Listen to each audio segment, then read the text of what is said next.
Fala galerinha, beleza? Então, finalmente chegou o final do ano, né? Nossa PA é quinta-feira, é a penúltima PA. Depois disso, 2 semanas aí para receber resultado, para fechar algumas coisas, para poder subir o Morro da Urca, para poder ir amanhã de formação. Enfim, a gente vai aproveitar aí mais um tempinho juntos, mas finalmente 2016 está chegando ao final.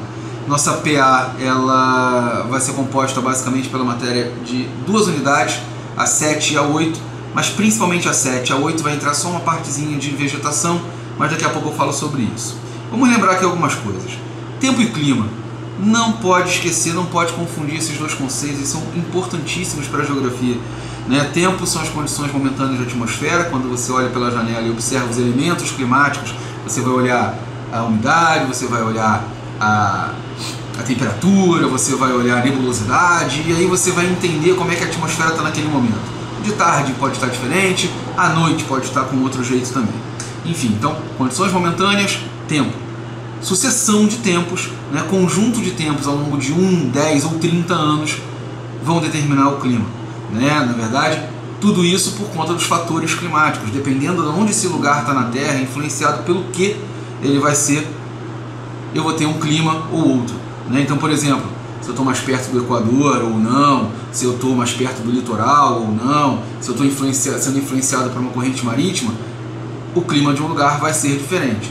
Então, latitude, né, lembra da influência dela, a altitude, a maritimidade e a continentalidade, as correntes marítimas, enfim, são os fatores determinantes do clima. Isso a gente falou exaustivamente aí na PP, se você quiser rever lá o vídeo da PP, também talvez seja útil. Depois da PP, nós falamos sobre problemas ambientais, dedicamos algumas aulas em relação a isso e elegemos 5 desses problemas: inversão térmica, chuva ácida, ilha de calor, buraco na camada de ozônio e aquecimento global. Vamos lembrar aqui que nem todos os problemas ambientais eles são necessariamente problemas ambientais causados pelo planeta. Né? A maioria dos problemas ambientais tem aí a questão humana. O ser humano vai lá, interfere em algumas coisas que são naturais e faz com que aquilo que não seria um problema originalmente passe a ser. A inversão térmica é uma dessas. Né? Aquela neblina da manhã que acontece principalmente durante o outono, quando a gente tem noites mais frias e inverno, originalmente não seria um problema, mas nas grandes cidades, como o ar é muito poluído, faz com que a concentração de poluentes junto à superfície seja absurda e a qualidade do ar respirado péssima. Então, pela ação humana, a inversão térmica é um problema. No seu livro tem lá um esquema mostrando como é que funciona essa inversão. Na apresentação que eu mostrei para vocês também tem um vídeo e uma outra imagem mostrando como é que funciona essa inversão. Um outro problema, a chuva ácida. A chuva ácida ela é causada aí pela ação de alguns poluentes na atmosfera com a água, fazendo com que a acidez seja maior. O impacto dessa chuva não é em relação, por exemplo, a nós seres humanos, ninguém vai ser corroído pela chuva ácida, mas a superfície dos edifícios, a pintura dos edifícios, o metal dos automóveis, a pintura dos automóveis, as construções mais antigas, os monumentos históricos, isso tudo vai ser danificado. Né? As plantações podem sofrer aí com uma perda de produtividade por conta dessa chuva ácida. Outra coisa também é aumentar a acidez da água dos rios e lagos também, piorando aí a questão da vida marinha. Né? Isso tudo pode fazer, essas são as consequências principais da chuva ácida. Sobre ilha de calor, que é um outro problema, a ilha de calor, como o nome próprio diz, é como se eu tivesse uma ilha quente cercada de áreas mais frescas no seu entorno. Essa ilha quente, ela normalmente está nas áreas mais centrais da cidade, onde você tem mais concreto, mais asfalto, mais vidro, mais cimento. Isso tudo, essas superfícies acumulam calor e fazem com que essas áreas sejam mais quentes do que o entorno, nas áreas da periferia da cidade, que normalmente eu tenho mais árvores, mais cobertura natural do solo, fazendo com que o calor seja menos retido. Então, se você for medindo a temperatura na medida que você se distancia do centro, você vai perceber provavelmente uma temperatura um pouco menor na medida que você vai fazendo esse caminho. Os outros 2 últimos problemas são aquecimento global e buraco na camada de ozônio. Eu fiz uma pergunta para você em sala de aula, né, onde eu queria saber qual era a relação entre esses 2 problemas. Muitos de vocês buscaram relações, só que no final das contas concluímos que não há nenhuma relação entre esses problemas. Por quê? Porque eles têm causas completamente distintas, completamente diferentes e consequências também completamente diferentes, né? Não há relação entre eles. O buraco na camada de ozônio, ele tem como causa o gás CFC, ou clorofluorcarbono, utilizado aí, historicamente para refrigeração. Só que hoje em dia nós banimos, né, a utilização desse gás, e a camada de ozônio inclusive tem se recuperado de acordo com os últimos estudos. Agora, qual é a consequência, né? Qual é a função da camada de ozônio? Ela tem como função filtrar os raios ultravioleta que entram na Terra, né, que o Sol emite e que vem para a Terra. Os raios ultravioleta, eles têm a função de potencializar a vitamina D, né, ativar a vitamina D do nosso organismo, que é uma vitamina ligada ao crescimento. Falei, por exemplo, aí das crianças que têm que tomar sol durante a manhã, ou dos idosos que precisam tomar sol durante o dia para poder ter uma saúde melhor, né, principalmente dos ossos. E a vitamina D, ela tem relação com isso.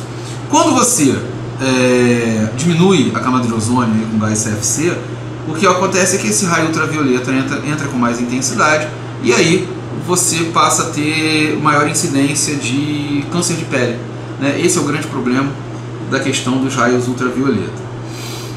No caso do aquecimento global, o raio que faz com que a Terra seja mais quente não é o ultravioleta, é o infravermelho, né? E a causa do aquecimento global é a emissão dos gases de efeito estufa. Quais são os gases de efeito estufa, né? São principalmente o dióxido de carbono, o CO2, e o metano, o CH4. Esses dois gases principalmente, a gente tem outros, como por exemplo a água também é considerado um gás de efeito estufa, mas esses outros gases emitidos aí pela poluição dos automóveis, queima de árvores, poluição das fábricas, flatulência dos animais, enfim, dos rebanhos, eles fazem com que a gente potencialize e aumente o poder do efeito estufa. O efeito estufa não é um problema, o problema é aquecimento global. O efeito estufa é natural, sem ele não haveria vida na Terra. A gente precisa ficar ligado nisso. E as consequências são as mais diversas, né? Eu fiz uma lista grande no seu caderno sobre essas consequências, né? A partir do aumento da temperatura da Terra, você tem o degelo das calotas polares, o aumento do nível do mar, a perda de área litorânea, enfim, diminuição da biodiversidade, enfim, a gente tem zilhões de problemas causados aí pelo aquecimento global. Você pode escolher com muita facilidade alguns deles. Vamos lá, tem mais coisa. Climograma. Se liga no climograma, ele é um gráfico de fácil leitura, só que você não pode confundir os dados que estão aparecendo ali. A linha é temperatura, a coluna é chuva, então não confunda um com o outro. Por favor, se você confundir, realmente vai tudo por água abaixo, né? Então tem algumas questões de climograma na prova. Sobre tipos de chuva, falei que existem 3 tipos de chuva. Chuva convertível, pancadão de verão, ele acontece, né, por causa da evaporação gigante de umidade durante o dia, né, por causa do calor, né, essa umidade chega a altitudes muito elevadas, e aí quando toca as camadas mais elevadas da atmosfera, ela condensa toda de uma vez, cai aquele pancadão de período curto, intensidade muito alta, alaga tudo, causa transtorno. A outra chuva é a chuva frontal. A chuva frontal é aquela do encontro das frentes, né? Chegando uma frente fria, então vem aquela chuva chata que dura 2, 3 dias, intermitente, né? A gente tem uma chuva de período longo, de intensidade menor, causa menos transtornos, mas é um pouco até mais chata do que a de verão. E por último, a chuva orográfica, ou chuva de relevo.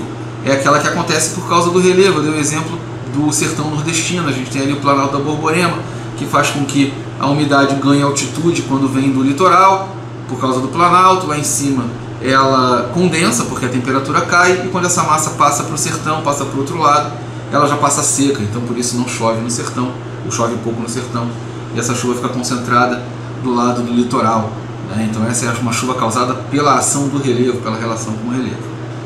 Então, sobre vegetação, é importante a gente lembrar que ela se relaciona diretamente com o clima.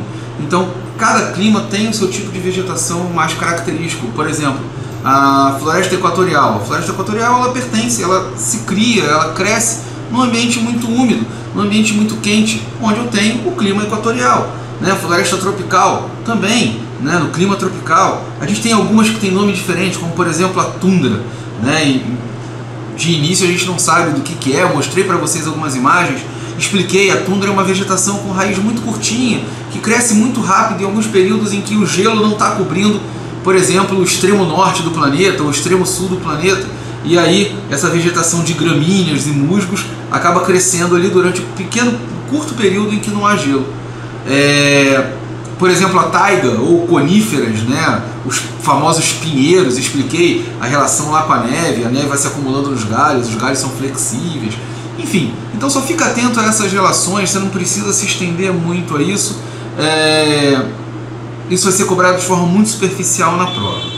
Galerinha, foi um prazer conhecê-los, foi um prazer passar esse ano com vocês, foi muito proveitoso, espero que vocês tenham gostado aí do seu primeiro professor regular em sala de aula. O 7º ano está quase começando, né? Falta bem pouquinho para chegar. Curtam bem as férias e aproveitem ainda esses últimos dias de aula para a gente poder aprender mais algumas coisas, até se divertir bastante na escola. E no 7º ano a gente se encontra novamente. Um grande abraço, valeu!